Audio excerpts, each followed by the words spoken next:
The following program is brought to you in part by the film Backdoor Channels, The Price of Peace.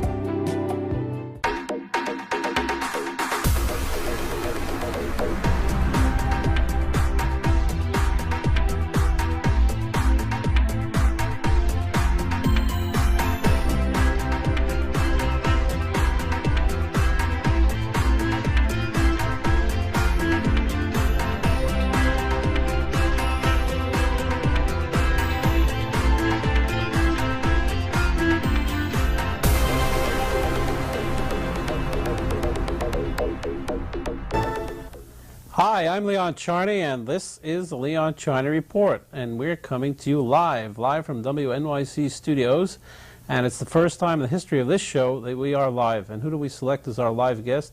Who else but John Loftus, this incredible Irish Catholic who found himself writing about the secret war against the Jews. We'll plug the book one more time, and then you'll hear enough about it on the show. And you can call in today and ask John and Leon Charney questions about what he found in the book. Now, you know what the book's all about.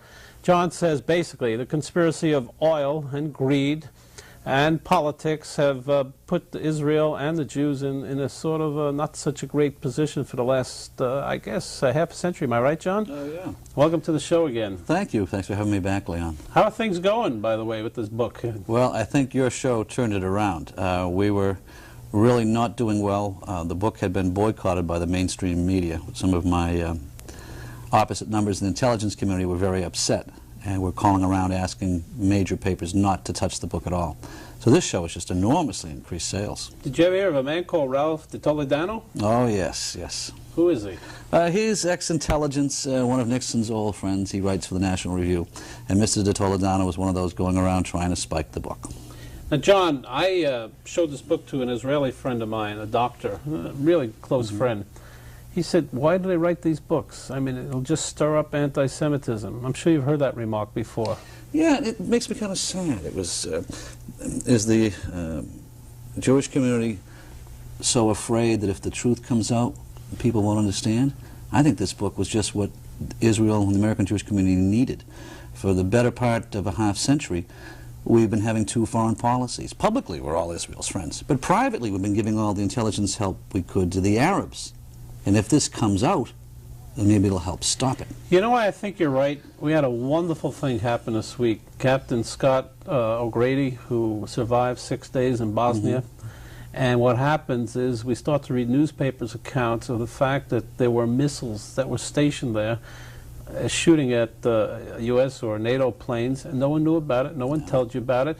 You know that they could not do the helicopter rescue during the night because NATO said they didn't want to do it, and there's something there with missiles and all. So basically, history is never told correctly, is it? No, I always think there's that 1/3 of modern history that's buried in the classified. I think it's about 2/3. No, I don't want to make it skewed. Most of the people I met in CIA and DIA and FBI are good, decent Americans. They believe in the Bill of Rights. People have to understand that what happens a lot is that we make mistakes. All right, honest, unintentional mistakes. Sure, there's some anti-Semitism. Sure, there's a lot of covert operations. But most of it's just simply error. We don't know what we're doing. The Russians are much better at espionage than we are. You told me that the last time you were on the show. You said the best intelligence service in the world is the Russian military. Oh, sure. They run, the GRU will run an operation for a decade, 2 decades, 3 decades. We think that, 6 months is a long-term operation. They have the patience for it. We don't. You know, I had lunch with your editor the other night, Robert Weil of St. Martin's Press, and we castigated St. Martin's a little bit for not shipping books here.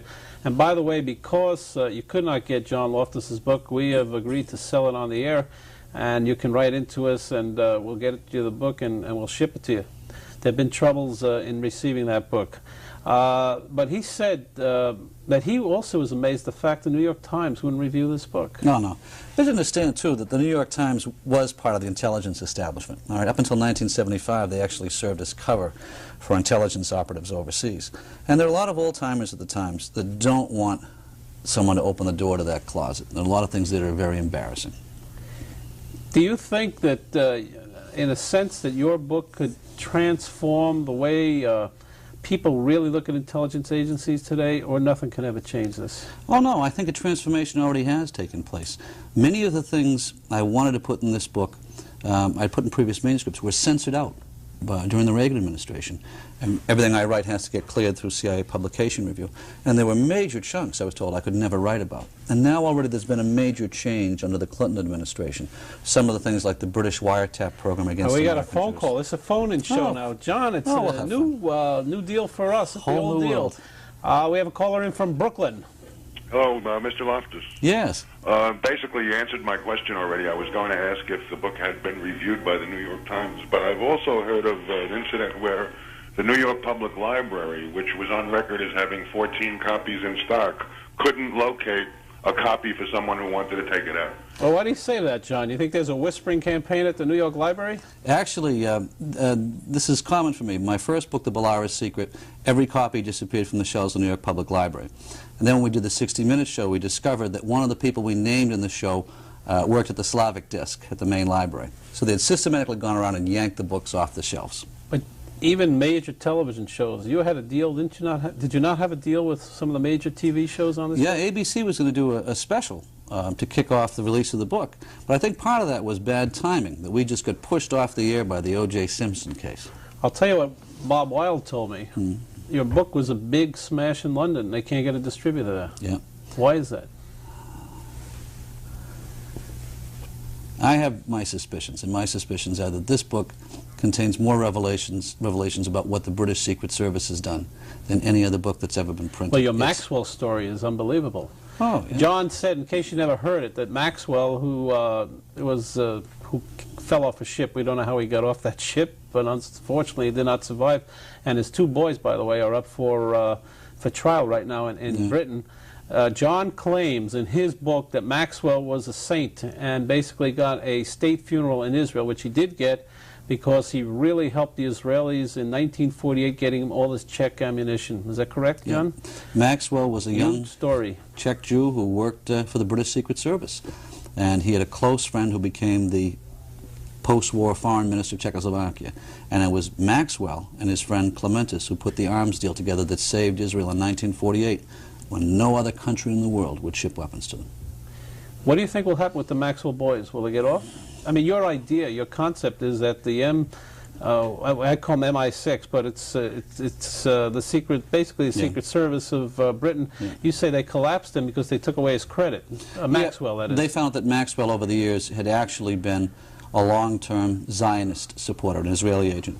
And so they spread the word in the city, the financial district of London, that his credit was canceled, that he couldn't roll over his debt the way other British businessmen were doing. So they literally forced him to commit suicide. John, we got another call coming in from Jersey. The lights are really, boy, it looks like Christmas here. Thank you for watching us. By the way, I've never had the chance to thank you in personam live, and thank you all for writing into us. We've had enormous success with this show for the last 6 years, and we felt it was time that you had a right to call me, so here we are.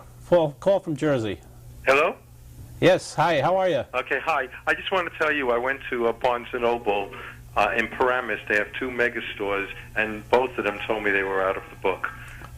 My question is, I'd like to know how Ambassador George Kennan, head of the CIA, Richard Helms, and Senator William Fulbright felt about Israel. I've always had the impression that they were against Israel, and I never knew why. I think that Be careful, John. Fulbright was the mentor of Bill Clinton. You know, he was a Fulbright scholar, and he fuzzed him through all that ROTC business. The one person he named of that 3 was George Kennan. Kennan was a spy. All right? In fact, when I went through the State Department intelligence records, I discovered that the person who was sponsoring some of the top Nazi intelligence officers into America was George Kennan. Kennan claimed in an interview with me that he didn't know their Nazi backgrounds. Well, either he was extremely negligent or he wasn't telling the truth. John, if you had to create an honor roll of the worst, the very worst people towards Israel and the Jewish people in the last 50 years, would you lead off with the Philbies? Give me your honor roll. I think the people who most wanted to destroy Israel would, first of all, would have to be the Saudis. All right. Next, the Philbys, father and son. Jack Philby was a rogue British agent who played all sorts of games in the Middle East. His son became a long-term communist agent and nearly destroyed all of our CIA operations behind the Iron Curtain. have to understand that most of this wasn't about anti-Semitism. Oil. Oh, yeah. The Israelis didn't have any oil. The Arabs did. And we would do anything for the Arabs. It's a matter of national policy to ensure the smooth supply of oil. The Nixons and the Rockefellers, they get, well, Nelson Rockefeller, I mean, we've talked about it before, but I think you have to point it out again. I mean, he came out, he was the governor of New York, he had Louis Lefkowitz in his cabinet, and everyone thought he really loved the Jews. But at the end of the day, Ben-Gurion had to put the old kibosh on him and make sure that he knew that he had to get that Latin American vote in there for the Palestinian partition, 1947. And this is one case where both Israeli intelligence and American intelligence agreed. Nelson Rockefeller was blackmailed to provide the Latin American votes necessary to get the two-thirds majority in the UN. Unbelievable story. We got a phone call coming in from Connecticut. Question for John or myself? Yes, thank you for taking my call. Mr. Loftus, your premise was that the Israelis bombed the Liberty ship intentionally because they were aware that the Liberty ship was transmitting intelligence to the Arabs. Is that true? They knew the information was ending up in Arab hands, yes. The Israelis had a spy. Let me correct you for a minute. John doesn't say that. They were very sensitive in the way they attacked that ship. They didn't just take a bomb and throw it on a Liberty. They did it in a very, as you say, John. Yeah, the Israelis didn't want to cripple, to blow up the ship. They could have done it with one bomb. What they wanted to do was to destroy the code gear. They put one torpedo in the one watertight hold where the spy gear was, and they burned off the antennas on the deck. 90% of the crew of the Liberty survived. And then the Israelis called in the American liaison and told them what they had done to the Liberty and why. And it was Lyndon Johnson who asked the Israelis to pretend that the assault on the Liberty was a mistake. He really whitewashed the whole thing. He wanted to get rid of it, sweep it under the rug. He was willing to pay for it. The whole idea was it was supposed to be, you know, well, throwing where a did bone to the Johnson come Arabs. from, John? He's an old oil man. Texas. Yeah. Where did Preston Bush come from? Yeah. Oil men. Yeah. Staggering, isn't it? I'm afraid it comes down to the smell of oil does permeate the little corner of the intelligence community. You can't buy the U.S. government, but you can rent corners of intelligence agencies. Let me be hypothetical with you. If the whole world became, let's say, had nuclear energy and needed no oil, there'd be no anti-Semitism? Oh, no, no. But the impetus for being anti-Israeli would be much less. So your premise is that because oil is the fundamental, I guess, product of greed in this world, and everybody cares more about money than they do about lives, etc., etc., that's why you have developed an anti-Israel, because they're right in the Middle East, and they befuddle the whole business there. I think the most interesting thing you ever told me, I can't say most, but one of the most interesting things was the man who's in charge of rebuilding Kuwait is George Bush's son. Yeah. I mean, that's incredible. That is absolutely incredible. They did really well. They got a few of those offshore oil contracts, and had never done one before. But John, the phones are lighting up. Everybody wants to talk to John Loftus and Leon Charney, but he's on the Leon Charney Report. We got a phone call from Queens, John. Okay. Hello. Hello. Yes, first, Leon, I want to tell you how much I enjoy your program. Thank you very much. And it's certainly much better when it's live with call-ins. I agree. In fact, I've been Tell that to Elliot Rose. He's my producer. He likes to stay home with his wife on Sundays and take the kids out for hot dogs. But if he comes in live, we'll go live. In fact, I was going to call you that I think you should have a radio show also. Thank you again. Perhaps I will. Anyway, I want to tell you, Mr. Loftus, your book is fascinating. I couldn't put it down. I read it over the holidays recently, most of it. And I have two questions.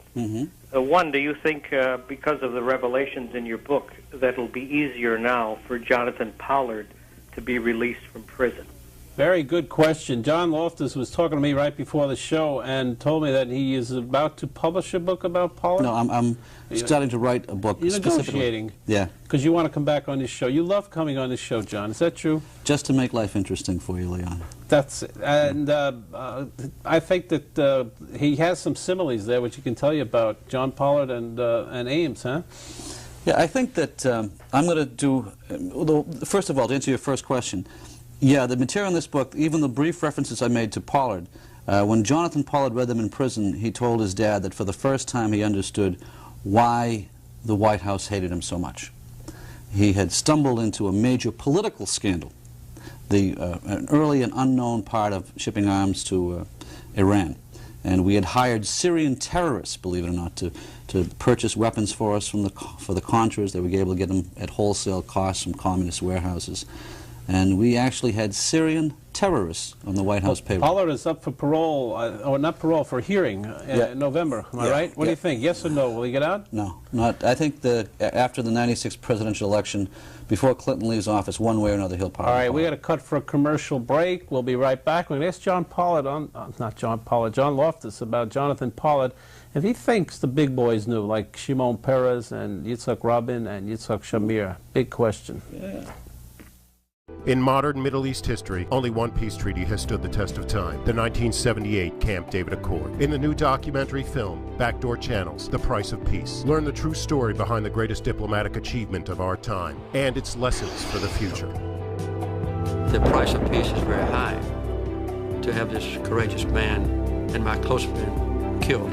Winner of the Telly Award for Best Cultural Program. Now available at select stores including Barnes & Noble and online at Amazon.com. Now get the book the hit movie was based on, Leon Charney's Backdoor Channels. Learn about the Backdoor Channel negotiations that led to the historic 1978 Israeli-Egyptian peace treaty. Become a witness to history and order Backdoor Channels online at Amazon or Barnes & Noble. Also available at all other retailers and booksellers. Or download the audiobook at iTunes or Audible.com. Relive history. Order Backdoor Channels.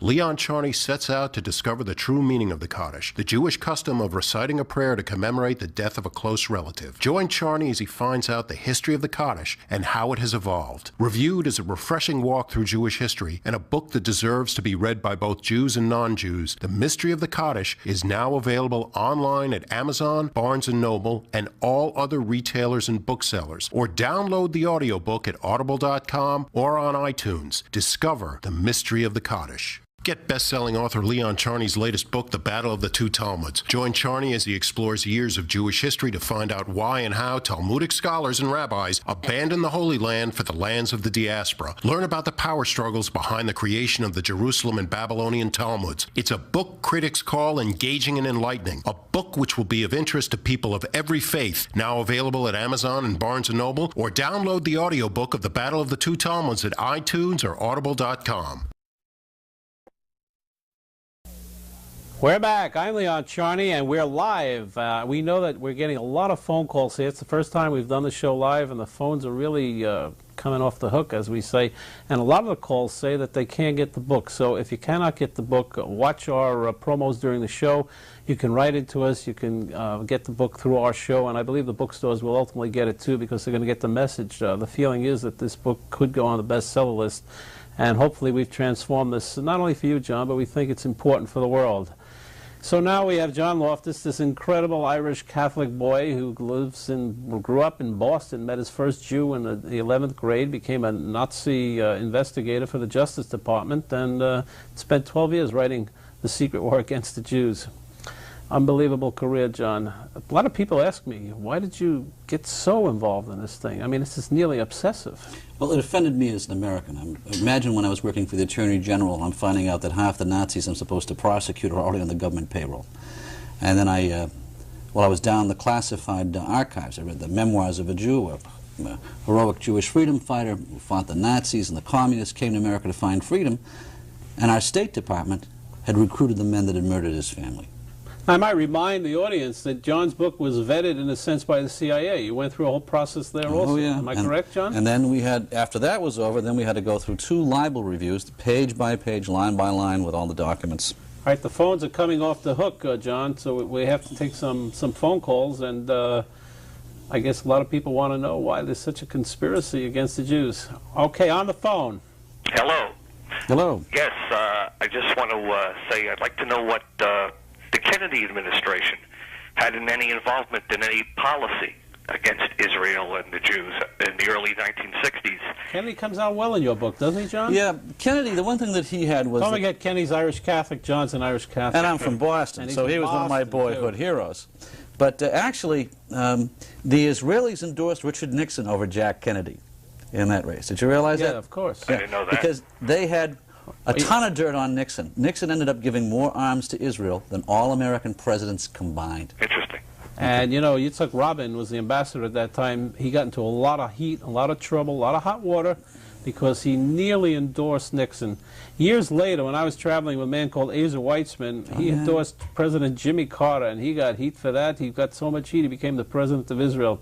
If he didn't get the heat, he'd probably be the ambassador to Somalia. So, you know, you do what you have to do in life. That's the way it goes. I just wanted to say that I went to maybe eight different bookstores in one day, and this book is nowhere to be found. We know. We heard that story. But if you do want the book, write into us. We'll get you the book, and I'm sure the bookstores will have it. There's a tremendous turnaround now for John.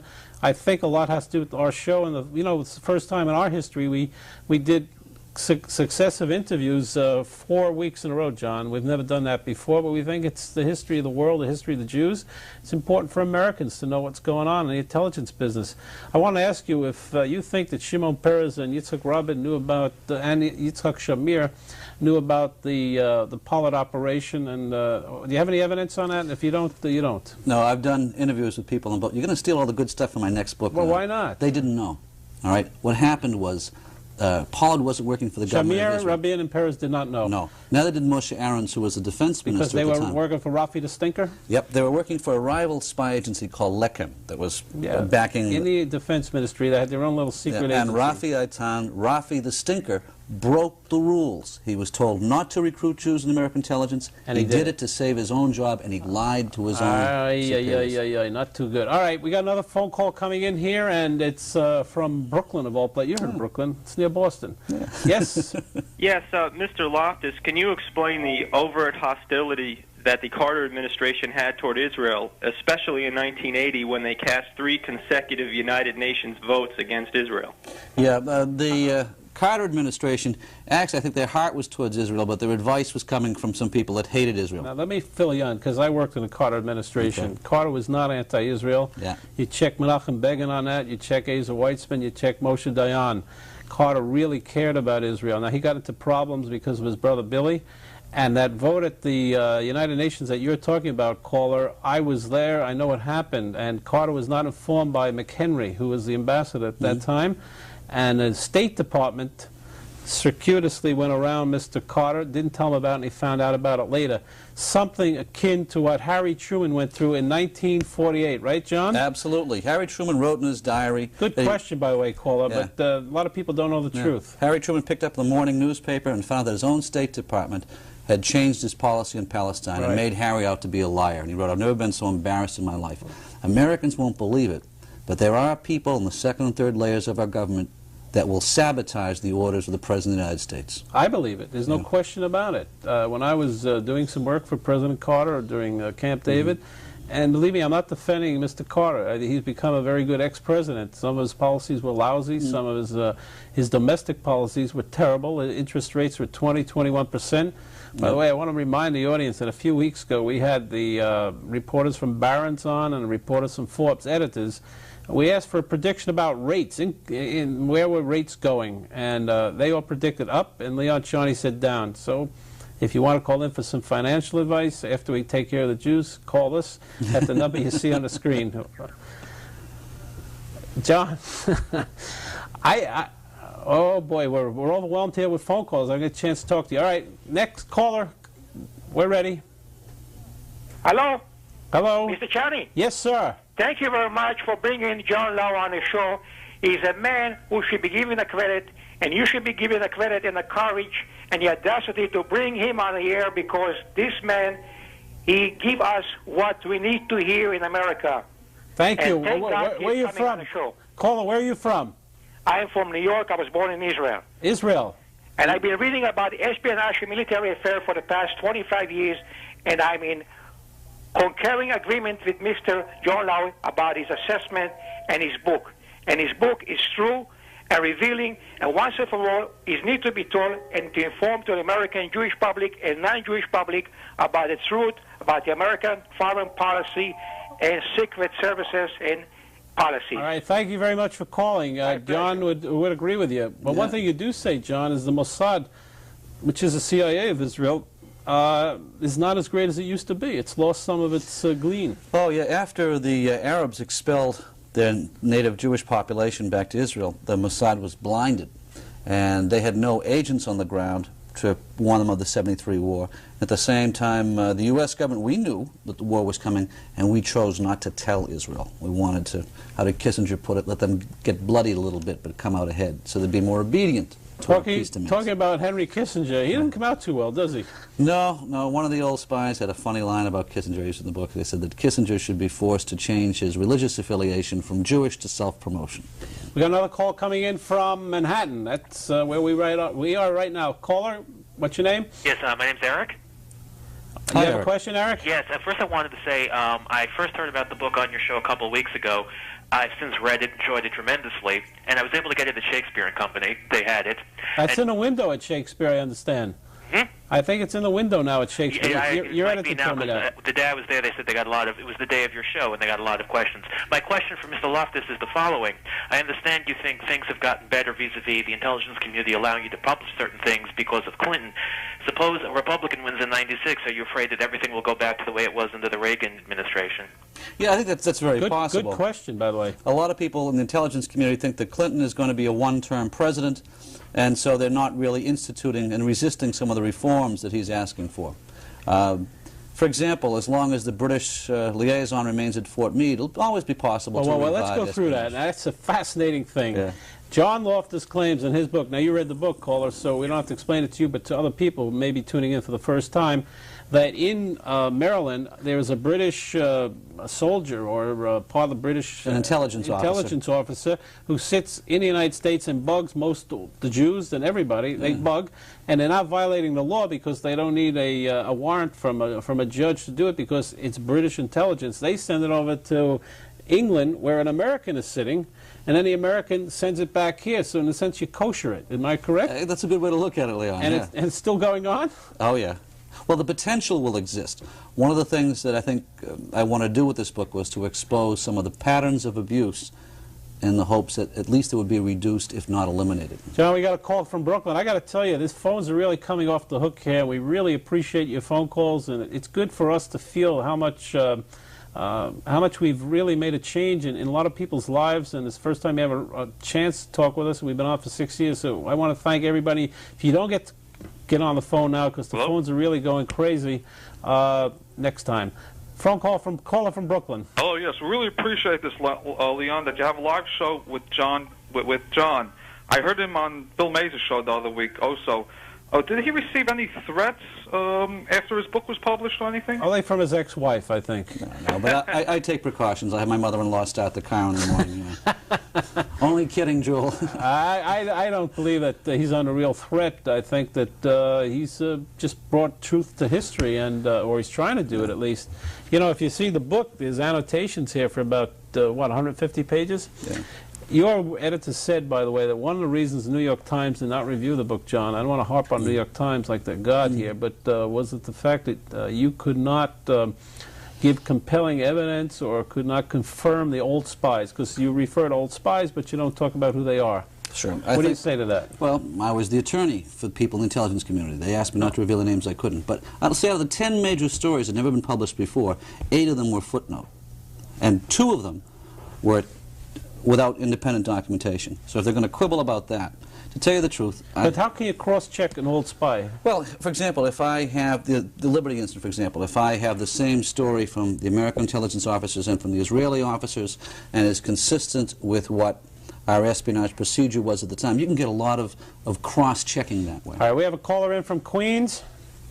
My name is David from Queens. First of all, Mr. Charney, I'd like to say that I really enjoy your show. My question is directed to Mr. Loftus. Yes. Mr. Loftus, what are your feelings on Rabbi Meir Kahana and his unfortunate demise? I think that his policies were despicable, to use a word. I think that the way the FBI investigated his case was equally despicable. There were leads that were never followed up.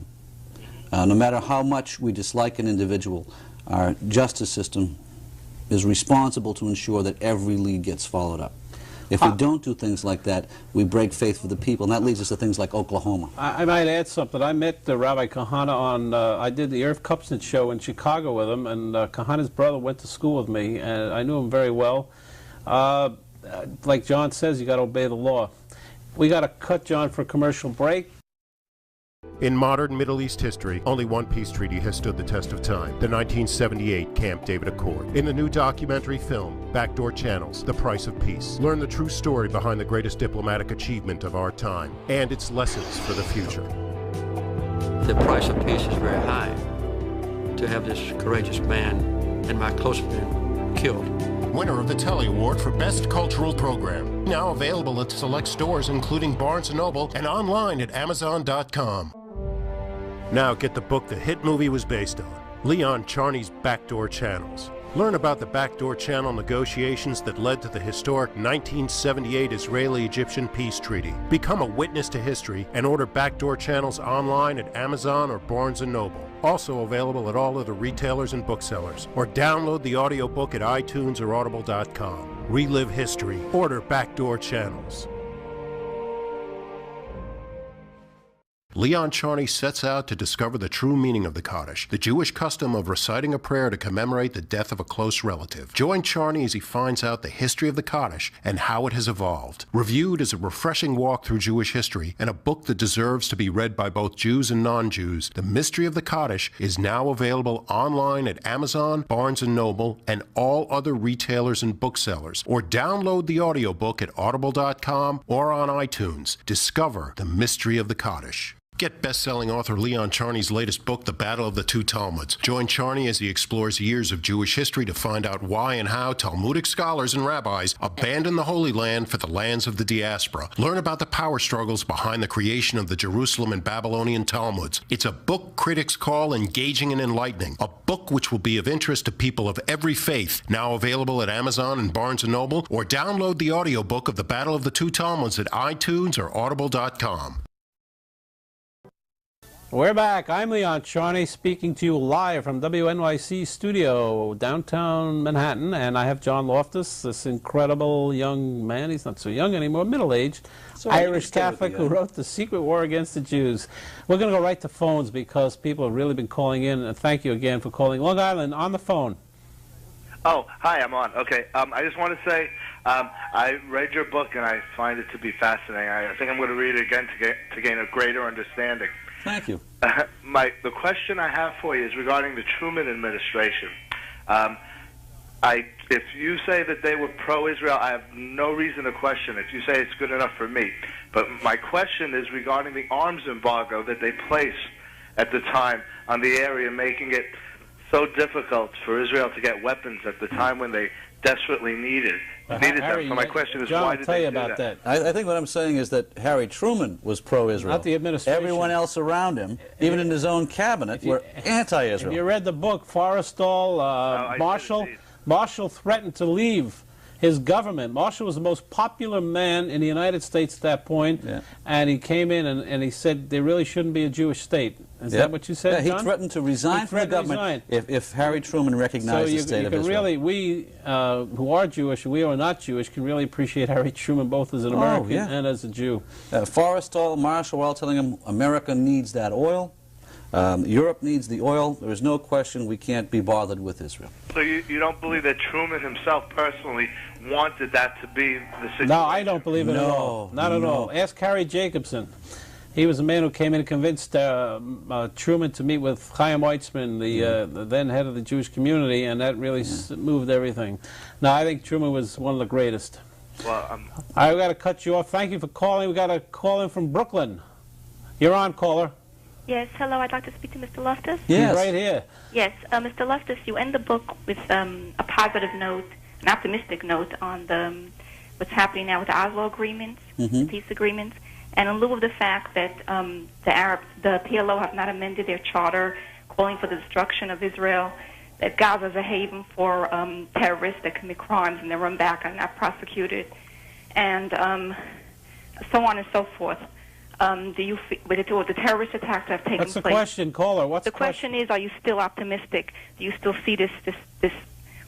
We don't see it as a peace agreement, but do you still see this peace agreement as something that is good will come out of it? You know, I do. I think we're going to have a treaty with Syria in the next 30 to 60 days. Leon, what do you think? Syria in the next 30, 60 days? Yeah. I don't think so. I think they're going to kvetch a little bit. They're making some progress, but I was in Syria as a couple of months ago with President Clinton. Assad is pretty tough.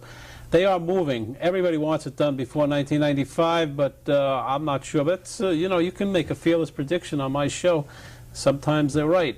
I made a fearless prediction, by the way, in Russia that anti-Semitism would be coming back rather rampantly, and I'm sure you saw it last week on my show. Unfortunately, it's true. We have another caller coming in from Queens, John. Caller? Hello. Hello. Speak to Mr. Loftus, please. He's right here. Good evening. Good evening. I'd like to ask you one question. And that question is, what do you suggest to the Israeli government to see that its national origins are not destroyed? I think they have already done something very important. They put up their own reconnaissance satellite. OFEC. Yeah, and I think you've got to remember now that you guys have won. As horrible as many of the things are in this book, you've got to see them in context. The American Jewish community is stronger than ever. Israel's stronger than ever. Most of you people that have supported Israel have never set foot in that country. And your incredible generosity to Jews that you have never met has been one of the things that's changed that. And it's also unfair to ask you, an Irish Catholic from Boston, what the Israeli policy should be. I mean, there are 5 million Israelis there, 4.5 million Jews. When the Israeli state was founded, Palestine were only about 800,000, I think, according to your book. So, although John is a wizard on everything, I don't think he can tell you what's going to happen with the Israeli policy. I can tell you what it shouldn't be, Leon. It shouldn't be like Northern Ireland. All right? My mother was born You're an Irishman. We know that. We have another caller coming in. Thank you again for calling. I mean, it's our first live show, and we have to take all the calls we can, so we're not going to interview John as much as we should because we want to hear from you. Caller on the phone. Hi, I'm Sammy from Flushing, New York. Hi, Sammy. How are you? Okay, I had a question for John. Good. John, what is the effect on the intelligence, institution when every time there's a new president come into the office, and is the budget cuts hard on the intelligence agencies, such as CIA and all the others? Yeah, the CIA actually has been preparing for the budget cuts for some years, and they were actually above the predicted cap levels. They've taken a very responsive attitude towards it. The budget cut is only part of the problem. There was a systematic change in targeting. The FBI had some 2,000 people in the old Soviet bloc section that suddenly had to find new employment. It's caused a major upheaval in some of the sections. I think further to that question, though, John, is I think you've said it before, and I can tell you, vouch for it. Until a president grabs hold of the CIA, it takes about 2-3 years. Yeah. So by the time they're in there, they're out. Now, the only guy who really had the ability to do was George Bush, because he's a former CIA director. Yeah. And he was one of the real old boys. If you don't remember, John said in his book, or he told me, that George Bush's grandfather was a supplier of money for Nazi Germany. Is that correct? Yeah. Okay. Not very pleasant. Another caller from Rockland County. Hi, Mr. Charney. How are you? And Mr. Loftus, how are you? Doing well. Good. I just want to say, Leon Charney, I really enjoy your show. Thank you. And my question for Mr. Loftus. Where do you live, in New City? New City, New York, Rockland County. Good, good. Nice place. Thank you very much. We love it here, too. Okay, Mr. Loftus, in light of your book, what are your feelings about the current peace process, and would it be suicidal for Israel to make those kind of concessions, like the Golan Heights? No, I don't, and I'll tell you why. I think the Golan is territory you don't want or need anymore. Here's why. First of all, there are no such things as defensible borders in Israel anymore. We've got artillery pieces that can shoot 40 kilometers, 25 miles. Scuds. You don't need the hillside. Second, the Golan Heights would serve you better by being mined as a permanent barrier. Third, the U.S. wants to put our spy base back on the Golan Heights. That's the whole real story? Leon, we had it there up until the 73 war. All right? It's going to be a big push. What do you think about an emerging Palestinian state on the West Bank? I think it's probably going to take about 10 years, because in those 10 years you're going to have a civil war going on among the Arabs themselves. I'm not particularly troubled by the idea of dual citizenship. I mean, so if you put a capital in Jerusalem, how many square blocks does a Capitol building take? John, we can't make a scholar on Israel. Yeah, I mean, you can't know. By the way, on the Golan Heights, caller, there'll be a referendum, according to Prime Minister Rabin, before they do anything about the Golan Heights, and it's a very emotional issue in Israel. Now, John can tell you about the spy aspects and the intelligence aspects, and whether it means something internally to the people in the country, they have to decide for themselves. We have another caller from Manhattan. Caller? Yes, hello. Hi. Yes, I wanted to ask Mr. Loftus, if he knows who actually made the decision during World War II when the World Zionist Organization asked that Auschwitz be bombed to destroy the ovens, who made the decision not to drop those bombs, especially when they were flying over Auschwitz on the way to Romania? It would be very easy, according to some Air Force pilots, to drop bombs. Yeah, there's a memorandum by John McCloy that is published in the Yad Vashem Museum that talks about McCloy's decision as the Assistant Secretary of War. It was his decision not to bomb the camps. We had American aircraft stationed in Italy at the time that did reach him. Ultimately, the decision not to intervene with the Jews was an Allied decision. The British did not want any rescue attempts made. Why?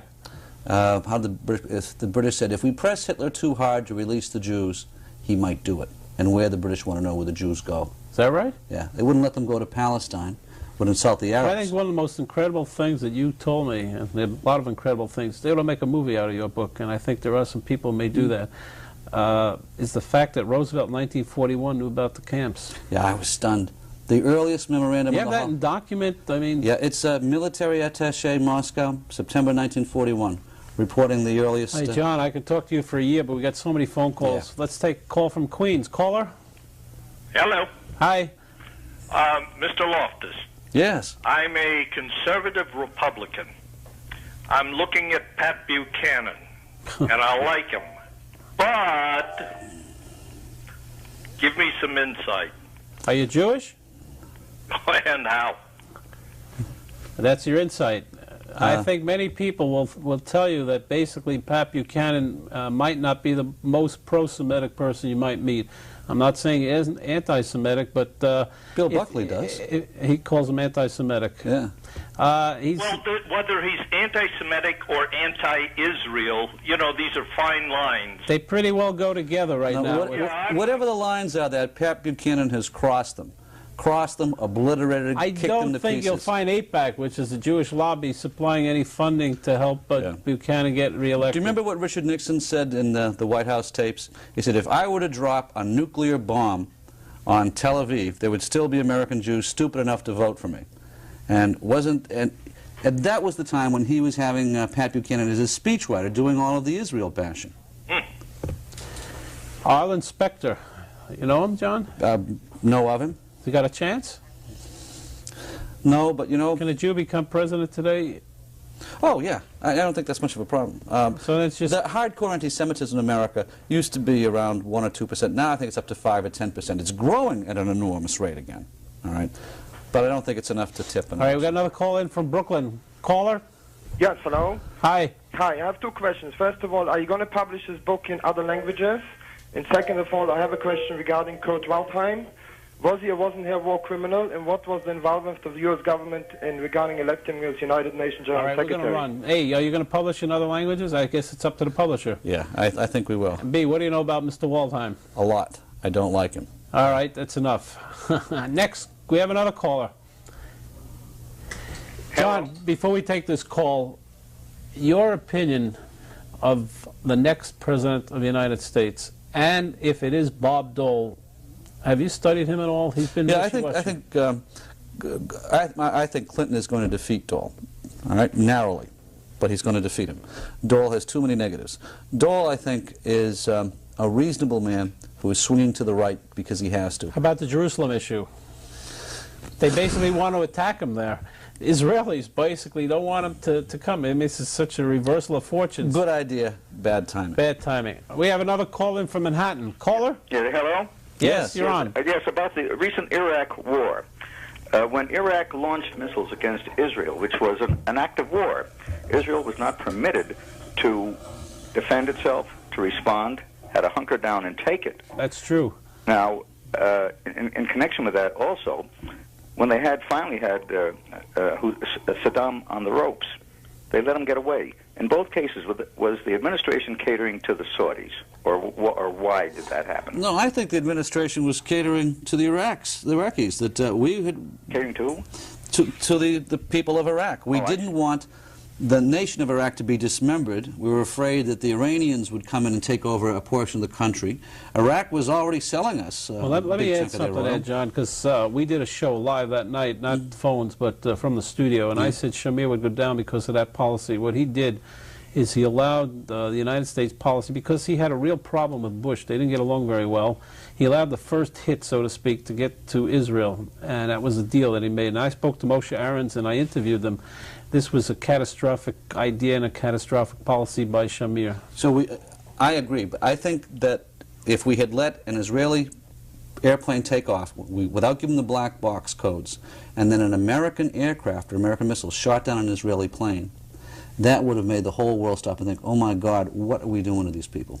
We absolutely took the only democratic nation in the Middle East and told them they had to be a punching bag. Terrible. We were very lucky. The United States was lucky, and Israel was very lucky that they...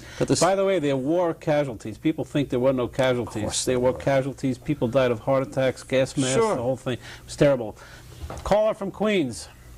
Yeah, hi. This is Phil from Bayside. Hi, Phil. How are you? I'd like to know, during Mr. Loftus's investigative period, if he met any brick walls, let's say, from the government, and if he did meet any brick walls, which agencies stopped him, let's say. The FBI was absolutely opposed to letting me find out any of their Nazi files, for example. Why? So, they had put a lot of them on the payroll. The guys the State Department had brought in, once they were in this country, they flipped and became FBI informants. What the FBI didn't know is that I already had copies of their files. I just wanted to see how much they were stonewalling. And during that time that you were doing the investigating, did Howard Stern's penis come up at all? No. Joe, that's what happens when you do live television. Who's Howard Stern, by the way? Is he the ambassador to Romania? I don't even know this guy. I never heard of him. Never heard of a guy named Imus either. I mean, it shows where I live. I live in an enclave someplace. I think, John, one of the things that you have accomplished with your book is at least you get people thinking about what is happening, what is going on in the world. And it's not only Israel, it's what is America and how do we run this country. And we are the best country and we are the most democratic, but we have a lot of failings and we have to keep attacking them. We have a caller in from Brooklyn. You know, most Americans are on Israel's side. I just hope that people understand that what my book is about is the worst examples of the worst things that were done by a tiny group of people, mostly in State Department intelligence. Do you think that the British basically were very anti-Semitic? Oh, I think there was a strong undercurrent, particularly within British intelligence. Yeah, I hate to say it, but there were a lot of anti-Semites there. Well, look what they did in '47 when the Jews tried to get in. All right, we got to cut for another phone call. Caller, come in. Hello? Yes. It's Sam Weller from Elizabeth, New Jersey. Yes, sir, Sam. I would like to know what America has so much against Jonathan Power. If it wouldn't be for him, America wouldn't land over there. If they would have the atomic weapons. All right. His question is, what do you think of Jonathan Pollard? I think John Loftus has answered that a lot. He's going to write a book about it. So, Sam, when he writes the book, buy the book, and you'll find out. And another thing, if this would be an American, I mean, if it would be a Russian spy, he would be for a long time out. All right. Well, that's what John is going to talk about in his book. I was just with Carol Pollard and former Defense Secretary Korb in New York talking about the Pollard case. I mean, he fully deserved 3 years in prison. He's spent 10 already, Leon, and he's got another 30 to go. I mean, it was just an absurdly disproportionate sentence. His crime was a political one. He almost blew the whistle on what the White House was doing and ruined George Bush's run for the presidency. We have a call coming in from Philadelphia, John. Shows how far this show goes. Very good. Caller from Philadelphia. Yes, my name is Lois, and we watch your program every week. We have our antenna brings in your program. Wonderful. I'm happy for the antenna. I'm happy for the show. I'm happy for you. And I must tell you that the sound today is the best, because sometimes we have a lot of trouble with the sound reception on your program. Well, Lois, that's because my director, Elliot Rose, he had some Wheaties this morning, so he's really energetic because it's a live show. All right, but we have your book, Mr. Loftus. We bought it last year, and my husband's opinion is that the only reason why the CIA permitted you to publish these secret information is that the Jews really have lost power. Maybe in New York City they have a great deal of power, but elsewhere in the United States we feel the power is diminishing. Also, I wanted to say that we feel that the secret war is still going on, but unfortunately, Rabin and Peres are aligned with the enemies of the Jewish people. All right. Well, first of all, that's an interesting question, Lois. Yeah, I think Jewish power in America is declining as well. Really? Yeah, I think Jews are the tiniest ethnic minority in this country. There are 6 million Jews, and half of you live in the New York, New Jersey metropolitan area. 80% of our congressional districts have less than 1% Jew. You're the tiniest ethnic group in the country. If they ever find out that the myth of the powerful Jewish lobby is just a myth, then you guys are in serious trouble. That's why I think it's critically important that Jews continue to show solidarity towards Jewish charities and Jewish organizations. John, we got about 2 minutes. We want to take some more. The following program is made possible by generous gifts from partners of Benny Hinn Ministries and viewers like you in this area. Pastor Benny Hinn will be in Phoenix, Arizona on March 27th and 28th to conduct great miracle services at the Convention Center. I'm coming for miracle services, Phoenix, Arizona. It's going to be powerful. Make sure to come and bring loved ones and friends with you. That's March 27th, 28th at the Convention Center in Phoenix. It's going to be a mighty time in the Holy Spirit. Let's believe God for signs and wonders. Let's believe God to heal your body and make you whole. And yes, bring your loved ones that need salvation and healing. Again, that's Phoenix, Arizona at the Convention Center, March 27, 28. Call today for information, and let's believe God for mighty miracles. And on April 17th and 18th, he'll be in Orlando, Florida for an event which will include his annual Good Friday Candlelight Communion Miracle Service. For information on these and other planned events in the United States and around the world, please visit the ministry website at bennyhinn.org.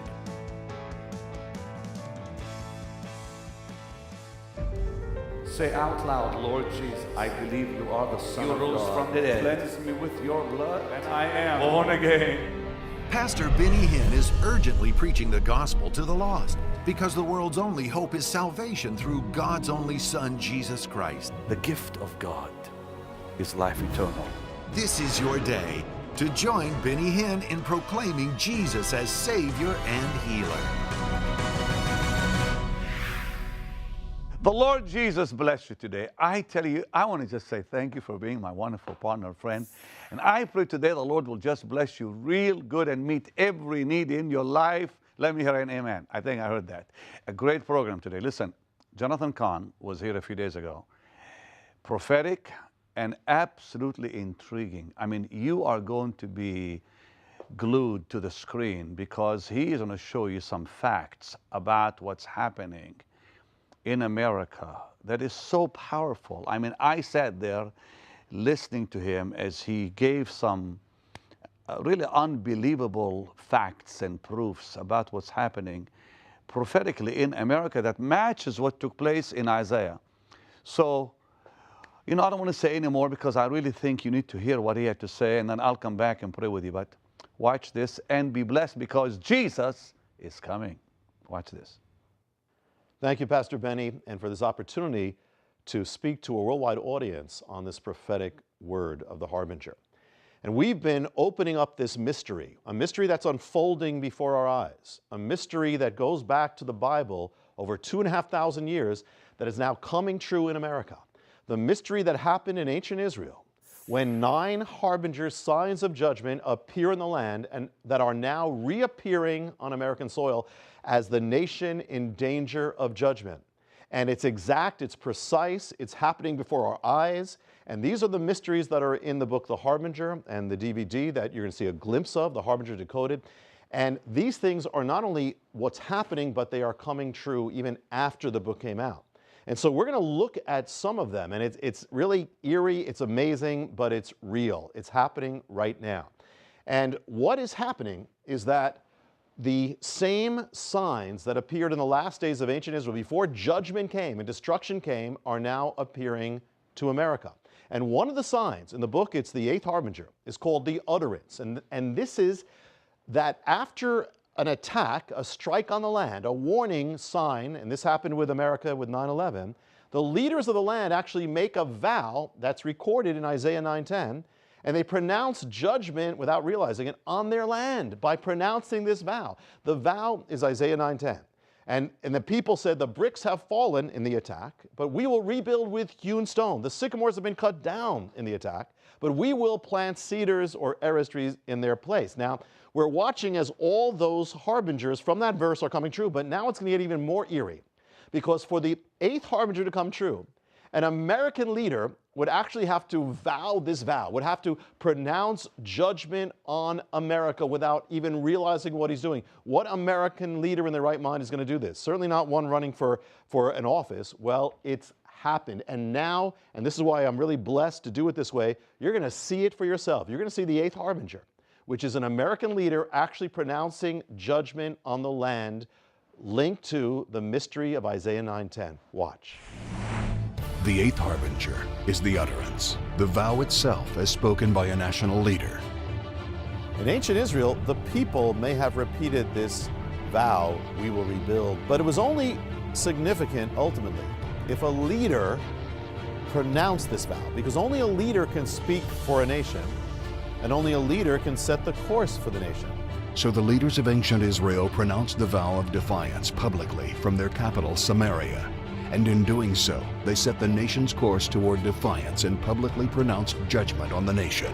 For the 8th harbinger to manifest in America, the same vow of ancient Israel would have to be proclaimed by an American leader from the nation's capital and be linked to 9/11. What American leader in his or her right mind would actually pronounce judgment on America? 3 years after 9/11. It's the anniversary of 9/11. It's September 11, 2004. An American leader gets up in the capital city to make a speech.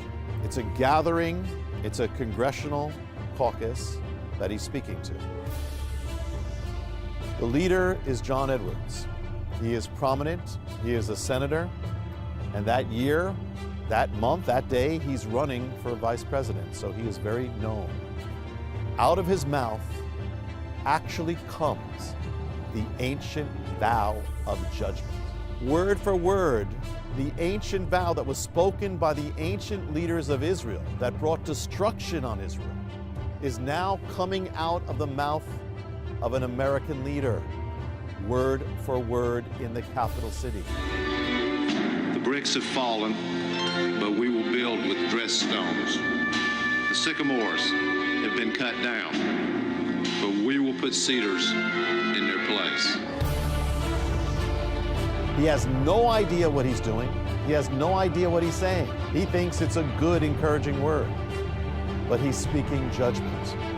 Out of 30,000 verses in the Bible, he ends up speaking the verse that identifies a nation in danger of judgment. He speaks of the sycamores being cut down. He doesn't even realize that there is a literal sycamore that was struck down on 9/11. He's speaking symbolically. He doesn't realize it's real. He speaks of the cedars or the arras tree. He says, we're going to plant this. We're going to plant the cedars where the sycamores fell. He doesn't realize it actually happened. He speaks of the stone or the gazit stone that's going to go up. It's all manifested. And so amazingly, eerily, exactly, the 8th harbinger manifests on American soil, as it did in ancient Israel before its destruction. It's like a movie. It would seem like it's a fantasy that Hollywood did, except it's real. It's happening. This is for real. And it's not, again, that anyone means that John Edwards didn't know what he was doing. But this is the same replaying of the drama of judgment that took place in the last days of ancient Israel, but now to America. And now let me give you a taste of the 9th harbinger. The 9th harbinger is the vow being spoken, this vow of judgment, by a national leader, but soon after the attack or the strike. And it's one that is said then, because that would have happened in the last days of Israel, that the leaders would have said it right after this strike. They would have made this vow. And what they said, we're going to rebuild, we're going to come back stronger, is going to come true. They're going to do it. They're going to defy God. Well, for this to happen, it would have to be right after 9/11. There would have to be an American leader who actually vows this vow before the nation and pronounces judgment on the nation, and it's going to come true what he says, and he will not know what he's doing, and it will become a matter of national record, just as it did with ancient Israel. Now, this is amazing because we're going to go to the day after 9/11. That is September 12th, when America is going to give its response to 9/11, and one man is chosen to do it on Capitol Hill. It's really mind-boggling. Out of 30,000 verses, watch for yourself as you see the ninth harbinger, an American leader on Capitol Hill before the Congress, pronouncing judgment on the nation. The ninth harbinger is the prophecy. The vow becomes prophetic as it speaks of things yet to come, and they come true. How could the ninth harbinger manifest in America? It would have to be an American leader to pronounce this vow of judgment, but it would have to be pronounced soon after the attack and actually set forth what was going to happen. It would have to become a matter of national record, and it would have to come true. Did this happen? The amazing answer is yes. In fact, it was the very day after 9/11 when America and the world was traumatized. Most of us missed this. Something significant was happening on Capitol Hill. Something prophetic was happening. America was about to give its official response to the calamity. So this links up with ancient Israel in Isaiah 9:10. One man is chosen to give the response, and that man is the Senate Majority Leader. He's the representative of the Senate. The Senate represents the states and the nation, so he could speak for the nation. The man is Tom Daschle. He gets up to the podium on Capitol Hill the morning after 9/11, and gathered before him is the entire Senate and the entire House of Representatives in a joint session of Congress. He gets up to the podium and he delivers America's response to 9/11. There is a passage in the Bible from Isaiah that I think speaks to all of us at times like this. The bricks have fallen down, but we will rebuild with dressed stone. The fig trees have been felled, but we will replace them with cedars. He begins reciting the ancient vow of judgment on the floor of Congress on the very day after, as part of his presentation of America's response. He again doesn't realize what he's doing, but it is as prophetic. He says it, it becomes part of the annals of Congress. It is actually in the record of Congress that America's response to 9/11, it was the exact words that were Israel's words in response to the first warning strike of judgment that happened over 2,500 years before. He speaks of the tree that was struck down. He doesn't even realize there's an actual tree that actually was struck down the day before, and that's just being discovered that day. He speaks of the replacing of that tree with the Erez tree. He doesn't realize it, but it's going to happen 2 years later after he says it. He speaks of the stone of judgment, or the gazit stone, that it's going to go up, and it's going to happen 3 years after he says it. And when he gets to the end of his speech, what he says is that he says, that is what we will do. We will rebuild and we will recover. What was he referring to? When he says that is what we will do, he was referring to Isaiah 9:10. In other words, even though he doesn't know what he's saying, he thinks it's encouraging, he doesn't know what he's saying, but what he says is, America will follow the course of ancient Israel, which was the course to national judgment. It sets the course that will determine the future of America and even the world. And it's going to lead to another shaking. The mystery of the harbinger reveals what happens next. If the nation does not heed the first shaking, there will come a second. And so it did. But this shaking didn't involve buildings, but American power itself. It would come as the collapse of the American economy, And behind this collapse would be another stream of ancient biblical mysteries. Some of these ancient mysteries were so precise that they would give the exact date and hours of that collapse. It's an amazing thing that's happening before our eyes, and we wanted you to see it before your eyes, or get a glimpse of it. Now, of course, we can't get into so much. Every harbinger has a prophetic message about the future, and we can just touch on some of them here. But there's also another mystery here, because what happened to ancient Israel is the prototype of what's happening to America. And the pattern or the principle is if the nation doesn't respond and turn back to God after the first shaking, there will come a second shaking. And the second shaking of America is not going to be the shaking of buildings. It's going to be the shaking of American power itself. Our prosperity, our economy is going to collapse. It's going to happen a number of years later after 9/11. And behind this second shaking, the collapse of Wall Street, is a whole stream of biblical mysteries that go back thousands of years beyond it, even to Moses, and some which even gave the exact day and date of what happened to America, what has affected you since that day. Some of the mysteries of the second shaking are called, one is called the Buttonwood Mystery, and there was a sign that appeared on the day that America began its rise to financial superpower. That sign reappeared on 9/11 in a different form that foreshadows the fall of that power. There is a mystery, these are all in the book, of course, but the mystery called the three witnesses, and that is that there are three witnesses when there is judgment pronounced. Well, we've seen two, but there's a third witness. The third witness is none other than the President of the United States. Again, these are too many to go into, but this is in the book and the DVD. But now what I do want to go into a little bit is called the mystery of the Shemitah. And the mystery of the Shemitah is this. Every 7 years, Israel would have a Sabbath year. They would rest. There was no buying, no selling of the fruits of the land, no sowing, no reaping. It was a Sabbath year. And on the last day of that Sabbath year, or that Shemitah, what happened is the day was called Elul 29 on the Hebrew calendar.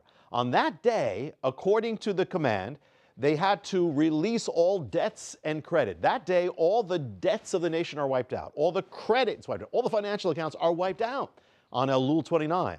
But this was to be a blessing. But when Israel turned away from God, the blessing became a curse or a judgment. And what happened is the Shemitah becomes a sign of a nation that has turned away from God, that has driven him out of its life, and that specifically strikes the financial realm and the financial accounts. What does this have to do with America? This is amazing. I mean, this is so precise, it's mind-boggling. You're going to see now, with your eyes, the fulfillment of this sign of the Shemitah on America, even affecting your life, and the sign of a nation under judgment. Watch for yourself. The Shemitah was meant to be a blessing. But when ancient Israel drove God out of its life, the Shemitah becomes a sign of judgment. So what does this have to do with America? America is not under the law of Moses, but the Shemitah is a sign of national judgment on such a nation. The key of the Shemitah is this 7-year mystery, this 7-year cycle. So when was the first shaking of America? The first shaking was 9/11. That was 2001. When was the second shaking? The collapse of the American economy happened in the year 2008. That's a 7-year cycle between the two shakings. When in 2008 did this economic collapse happen? Happened in the month of September. That's 7 years to the month of 9/11. When exactly? It happened the second week of September. That's 7 years to the week of 9/11. And then it gets even more eerily exact. Because what was the greatest moment of that collapse? It happened at the end of September. It was September 29th, 2008.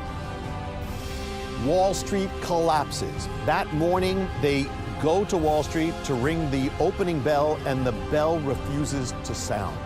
Even Wall Street took it as an omen. That day is the greatest collapse in American history. Billions of dollars of the nation's financial accounts were wiped out in a single day. The greatest point crash in American history took place on the biblical day of the Shemitah. It happens on the exact 29th day of Elul. And even more mind-boggling, if you go back 7 years from this crash, because it's a 7-year mystery, and it brings you to September 2001, that's the month of 9/11, but it's also the month of something else. That same month is the month of the other greatest crash in American history up to that day. It was actually caused by 9/11. It happened September 17th, 2001. Now that's 7 years within 2 weeks, but it gets even more eerie or amazing, because if you strip away the Western calendar, what you're left with is that other greatest crash in American history took place on the exact same biblical day, the day of the Shemitah, the day of Elul 29. The two greatest crashes in American history up to those days each happened on the exact same biblical day, and happened on the exact day that just happens to be appointed to strike a nation's financial realm that is under judgment, that is driving God out of its life. Between the two crashes are 7 biblical years down to the day, down to the hours. There's no one on earth who could have orchestrated all these things, because every transaction, every investment in the world is part of this equation. Only the hand of God. And so the warning is that America's blessings, America's prosperity are from God. If America turns away from God, if America defies God, those blessings will be removed. The mystery of the Shemitah. These are only some of the mysteries we could touch on that are in the book, The Harbinger, and the DVD and other things. But the point is, the time is late, and we have to be ready. That is the key. God is calling. And you might be watching right now and saying, well, I'm scared. What do I do to be safe in the time of judgment? Well, the answer is, in Hebrew, the word for safety is Yeshua. And Yeshua is the name of Jesus. And Jesus is our safety. He is your refuge. He's your shelter. If you're outside of Him, get in Him. If you're out of His will, get your life into His will. Outside of Him, there's no safety. Inside of Him, there's no fear. And you must be ready. And if you are in Him, and if you're in God's will, then what do? Well, the key is God gave a word to Solomon when Solomon dedicated that ground. And it was this, and here it is now for America. If my people who are called by my name will humble themselves and pray, and seek my face and turn from their evil ways, I'll hear from heaven. I'll forgive their sin, and I will heal their land. The key is that revival doesn't begin with Wall Street or Hollywood or Washington. Revival begins with God's people. That is it. If it doesn't begin with us, it doesn't begin at all. And so if we were the salt of the earth we were supposed to be, it could not have been as dark as it is now. God is calling you. It says the eyes of the Lord are searching the entire earth, looking for the one whose heart is completely His, and He's going to lift up that one. You be that one.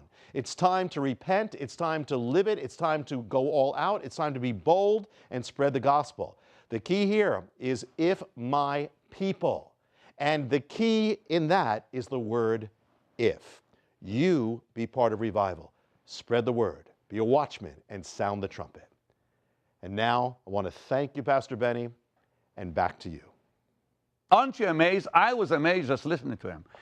We need to know what's going on. And in these materials, you'll know way more than what we can show on just 30 minutes of a program. The days are short. Jesus is coming.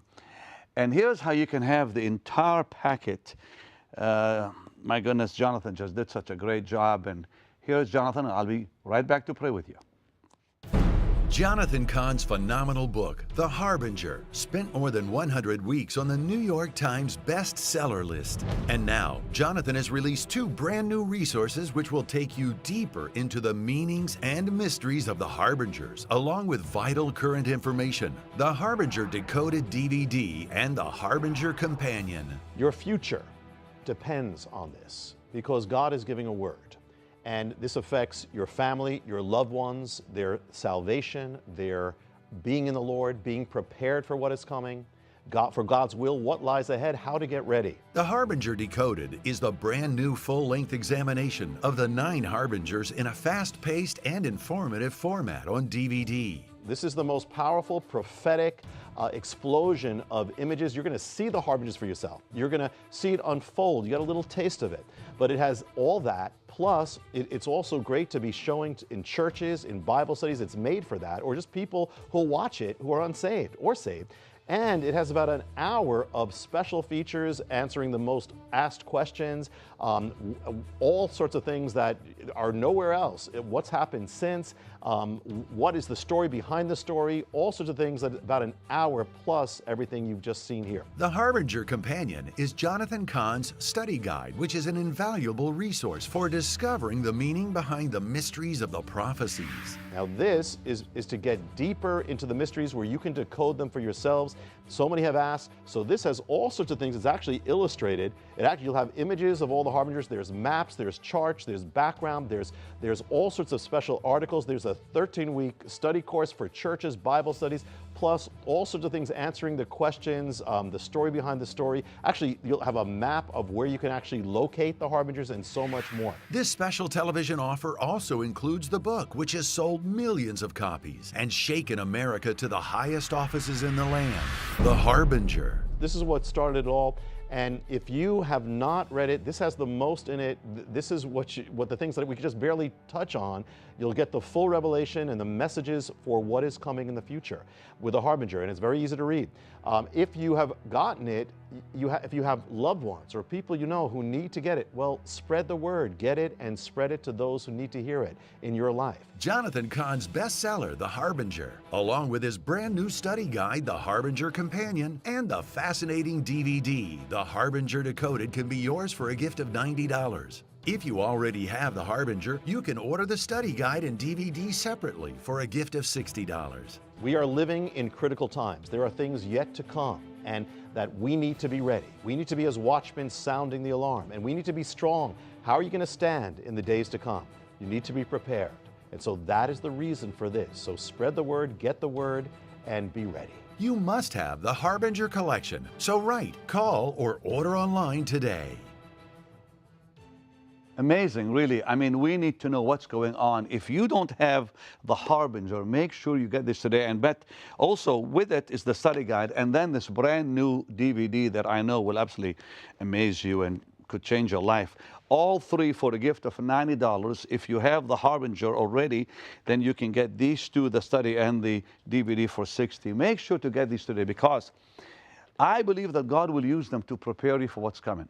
But I want to pray with you right now, just before you call the number. Let's just pray. Let's believe God for the anointing of God to be yours always. Father, in Jesus' name, bless your people. Bless every person watching. Bless that one who's watching now, Lord. Strengthen them in the inner man. Anoint them to live the Christian life with power from on high. Protect them and meet every need in their life. And as the day approaches, Lord, I pray they'll be purified day by day, ready for that glorious day of your return. In Jesus' name, and God's people said, Amen. Now call the number on the screen and get these amazing materials, and I'll see you tomorrow. Bye-bye.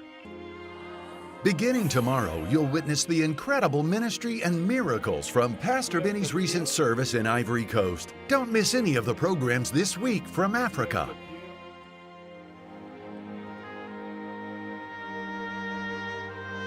The pictures are coming in. I've been asking you as my partner to send in pictures. Please send pictures of loved ones and friends. Our people are praying 24 hours a day in this prayer room for you. And I don't want you missing the opportunity to be prayed for.